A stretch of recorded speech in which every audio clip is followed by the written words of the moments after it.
प्रिय दोस्तों, नमस्कार। भक्ति भक्ति होती क्या है? डिवोशन। भक्ति का मतलब डिवोशन। डिवोशन है क्या?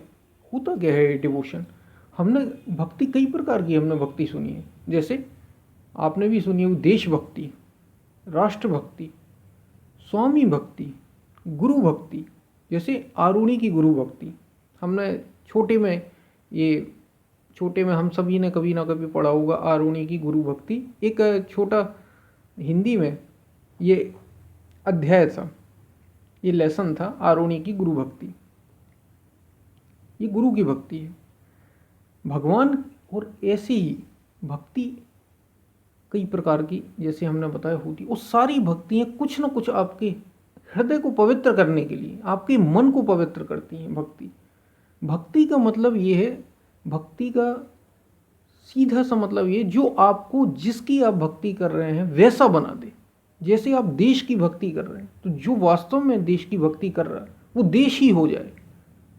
उस देश में रहने वाला हर एक व्यक्ति, जैसे मैं भारत की भक्ति कर रहा हूँ, भारत देश की भक्ति, भैया मैं भारत देश में रहता हूँ और मैं देशभक्त होते हैं, स्वामी भक्त होते हैं, राष्ट्रभक्त होते हैं। तो जैसे मैं भारत में रह रहा हूँ तो इस देश की भक्ति, अगर मैं वास्तव में देशभक्त हूँ तो इस भारत के हर एक नागरिक से, वो स्त्री हो वो पुरुष हो, और केवल नागरिक से ही नहीं, पशु हो, पक्षी हो, धरती हो, आकाश हो, पत्थर हो, पेड़ हो, पहाड़ हो, जीव जंतु कुछ भी हो, इन सभी से जो सच्चा प्रेम पैदा करे वही भक्ति। अगर ऐसी भक्ति किसी के भीतर है तो वही देश भक्त है, वही देशभक्त है, और वही भक्त है देश का। और उसी ने भक्ति जानी है, देश की भक्ति।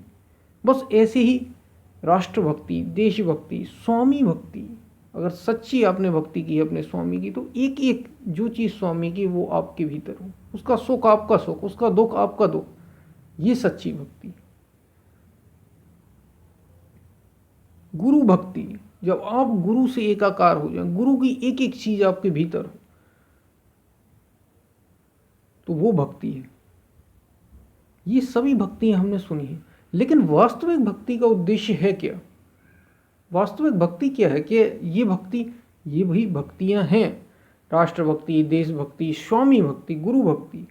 तो इस तरीके से तो जो जो किसी बुरे आचरण में है वो भी भक्ति करता है, बिल्कुल करते हैं।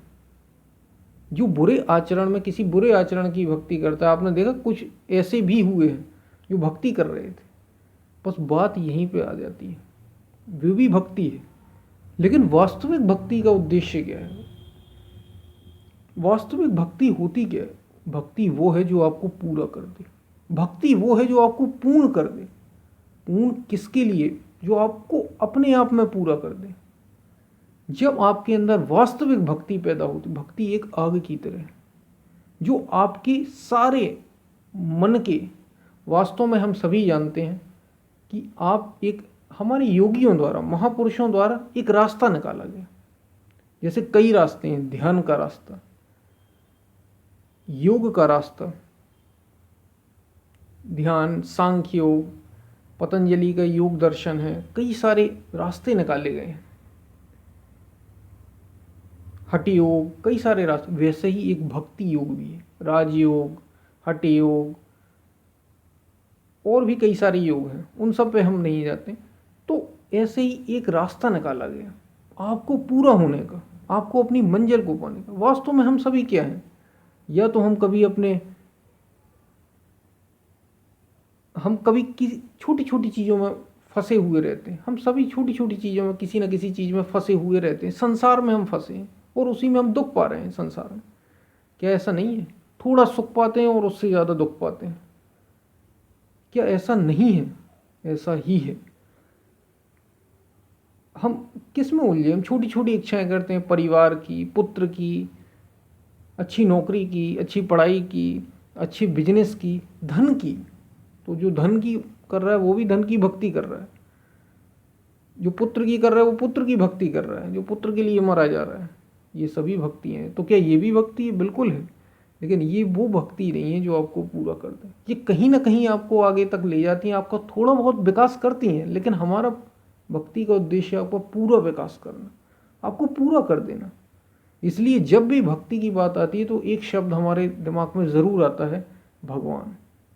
इस संस्कृति ने आपको ये शब्द दिया है, जब भी भक्ति की बात आएगी तो भगवान ज़रूर आएगा। और भगवान यानी भक्ति का उद्देश्य है, वास्तव में असल में भक्ति का उद्देश्य आपको भगवान बना देना। अगर मैं सीधे शब्दों में कहूँ तो आपको भगवान बना देना, और आप सभी भगवान ही होने के लिए आए हैं। अभी हम तो भगवान हैं, वो भगवान है, हम भक्त हैं, हमारे अंदर कमियां हैं, ये भक्ति का उद्देश्य नहीं है। मैंने आपको पहले ही बताया, भक्ति वो जो आपको पूरा कर दे, जो आपको भगवान ही बना दे। जब तक आपने ऐसी भक्ति नहीं की, तब तक आपने भक्ति का स्वाद चखा ही नहीं, आप भक्त नहीं। तो ये है भक्ति। भक्ति का उद्देश्य आपको पूरा करने से, बूंद को सागर से, हम सभी ने सुना हुआ है, बूंद को हमारे हृदय में स्थित वो जो परमात्मा है, जो आप है, जो वास्तविक आप है। क्या आप ये शरीर है? ये शरीर तो नष्ट हो जाने वाला है, कुछ समय बाद निश्चित आयु है इसकी और ये नष्ट हो जाने। क्या आप ये मन है जो हमेशा भागता रहता है, जिसका कुछ भी ठिकाना नहीं?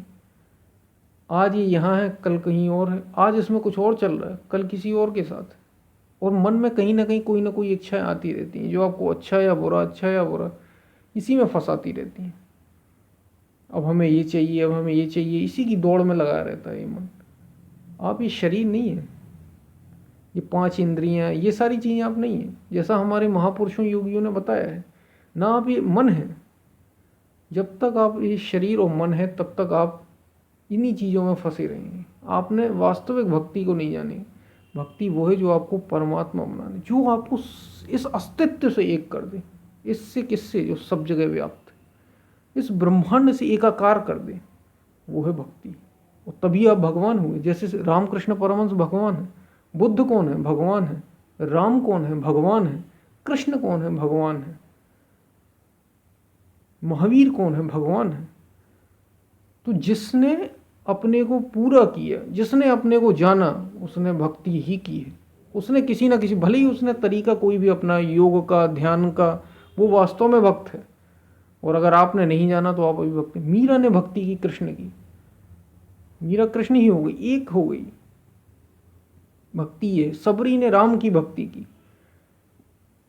माता सबरी ने भगवान राम की भक्ति की, और वे एकाकार हो गई, वे भगवान ही हो गई।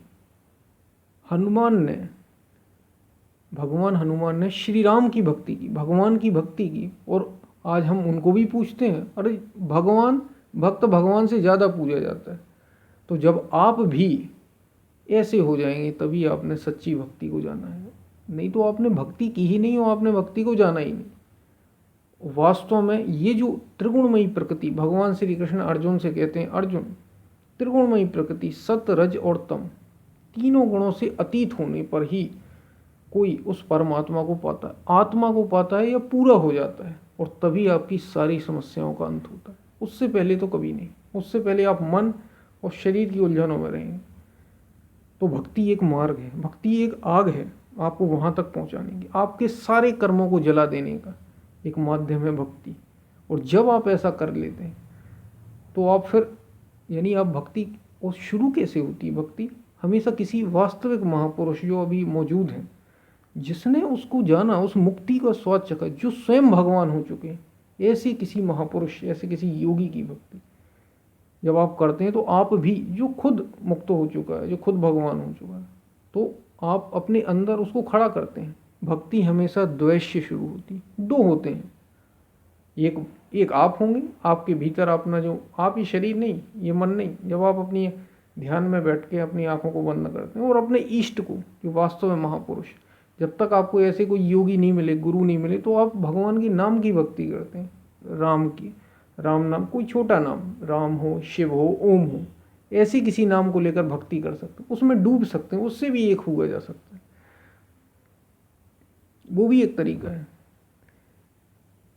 तो भक्ति अति सुख देने वाली, आपको पवित्र बना दे, आपको निर्मल बना दे, वो भक्ति है। और फिर एक कर दे।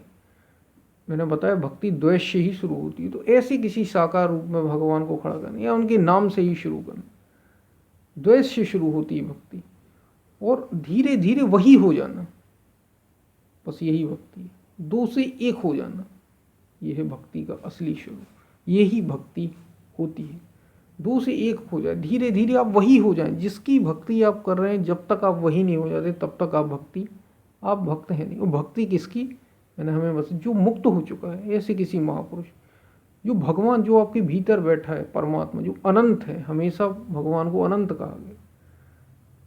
फिर आप इस पेड़ को यहाँ बाहर बैठे हुए, सिया राम मैं सब जग जानी, रामायण में आता है, सारे जगत को, भक्ति का मतलब वो है जब आप सबको, हर एक प्राणी को, इस सृष्टि के हर एक प्राणी को, हर एक चर हो या चर, चाहे वो पेड़ हो, पत्थर हो, पहाड़ हो, स्त्री हो, पुरुष हो, कोई भी हो, सब में भगवान देखने लग जाए और आप भी वही हो और सामने वाला भी वही हो। जब ऐसा भाव आपके अंदर आ जाए तब आपने भक्ति को जाना, तब आपने मुक्ति दिला देने वाली भक्ति को जाना, तब आप एकाकार हो गए इस सृष्टि से, इस अस्तित्व से। जब आपको ऐसा लगे कि आकाश में अगर कुछ हो रहा है तो वो आपके भीतर हो रहा है। जैसे श्री राम कृष्ण परमहंस के जीवन की एक घटना आती है, जब वे बैठे हुए थे, एक साधना से गुजर रहे थे, एक साधना के दौर से, तो वे तुलसी के एक पत्ते को तोड़ते हैं। तो जब वे तोड़ रहे होते हैं तो वो तोड़ ही नहीं पाते। उन्हें ऐसा लगता है जैसे उनके शरीर का कोई रोआ उखाड़ रहा हो, शरीर का बाल उखाड़ रहा हो। उन्हें ऐसा लगने लगता है, उन्हें दुख होने लगता है, उनकी आंखों से आंसू बहने लगते। एक हो जाती है अवस्था, ये होती है, ये वास्तविक भक्ति है, यही सच्ची भक्ति है। द्वैत से अद्वैत की ओर, दो से अब एक हो जाने की ओर, इस अस्तित्व से एक किससे, जहां भी आप हैं सबसे एक, सब में आप हो, आप सब में, ऐसा जो एक कर दे, अद्वैत की स्थिति ला दे, केवल ज्ञान उपलब्ध कर, जो आत्मज्ञान आपको दिला दे, जो आपको आत्म साक्षात्कार करा दे, अपना ज्ञान करा दे कि आप और दूसरा कोई अलग नहीं है, सब एक है। जो ऐसा आपको बोध करा दे वही भक्ति है। और आपने भक्ति को जाना है, सच्ची भक्ति। और भी सारी भक्तियाँ, जैसे हमने पहले ही बात की, ये भी भक्तियाँ हैं, कहीं ना कहीं आपको निर्मल करती हैं, पवित्र करती हैं। लेकिन भक्ति जो वास्तव में है वो तो यही है, जो आपको पूरा कर दे। यही सच्ची भक्ति है, यही भक्ति का उद्देश्य है, आपको एक कर देना। तो निश्चित रूप से भक्ति क्या है आपको समझ में आई होगी। हम फिर मिलते हैं, तब तक के लिए धन्यवाद।